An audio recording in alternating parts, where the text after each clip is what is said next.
Sprucehive je open source DIY monitorovací řešení pro včelaře, které umožňuje sledovat váhu úlu, vnitřní teplotu a venkovní klimatické podmínky.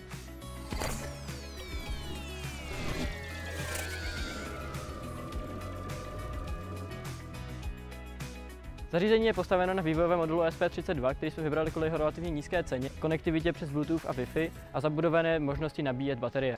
Čip ESP32 navíc umí vypnout nebo limitovat většinu svých funkcí v takzvaném režimu spánku, což znamená, že na baterii vydrží relativně dlouho, ale my jsme Sprucehive vybavili 6V solárním panelem, takže zařízení bez připojení k síti vydrží prakticky neomezeně nebo do konce životnosti baterky. Jak jsem již zmiňoval, zařízení měří i hmotnost úlu, a to pomocí relativně levného váhového senzoru a zesilovače HX711, který je dostupný prakticky všude, je lehce programovatelný a podobně jako modul ESP32 se dá vypnout a zapnout, takže nám nezhorší výdrž baterky.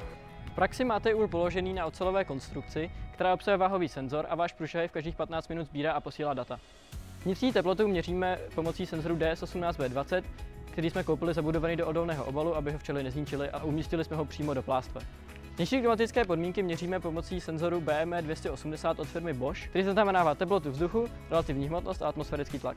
Dále jsme pro uživatele vyvinuli desku s plošnými spoji, kterou se mohou jednoduše a levně objednat a komponenty si na ní bez problémů napájet. Pokud se ale mezi včelaři najdou zkušení makeři, tak si mohou zařízení postavit jednoduše na prototypovací desce podle našeho návodu, na který nalezete link v popisku. Zařízení posílá přes Wi-Fi data do open source včelařské aplikace beep.nl, která vám umožní data vizualizovat a také si do ní můžete zapisovat své včelařské inspekce, abyste měli všechno na jednom místě. Náš Sprucehive, který můžete vidět za mnou, navíc přes bezplatnou službu InfluxDB posílá data do vizualizační služby Grafana, přes kterou si můžete zobrazit naší tabulku, na kterou najdete link v popisku. Kompletní návod, včetně postupu sestavení a softwaru, naleznete na službě Wikifactory. Pokud máte jakékoliv tipy nebo nápady na zlepšení, tak nám neváhejte napsat do komentářů nebo se účastnit vývoje na Wikifactory.